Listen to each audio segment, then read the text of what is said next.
Nalalapit na po ang pagpasok ng tag-ulan. Ayon po sa Pag-asa, lumalakas na ang hangin mula timog patimog silangan. Senyales na raw ito ng transition sa pagpasok ng tag-ulan.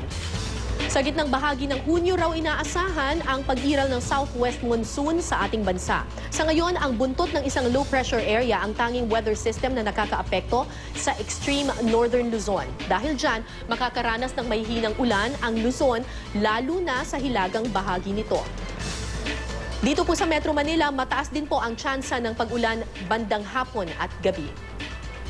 Tingnan naman natin ang lagay ng panahon sa Visayas. Mahihinang ulan po ang aasahan sa silangan at kanlurang bahagi nito.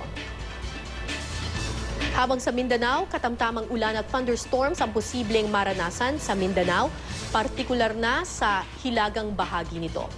Yan ang latest mula sa GMA Weather. Para sa iba pang weather update, bisitahin ang iamready.ph at ang social media accounts ng IamReadyPH. Pagplano para sigurado, I Am Ready, serbisyong totoo ng GMA News.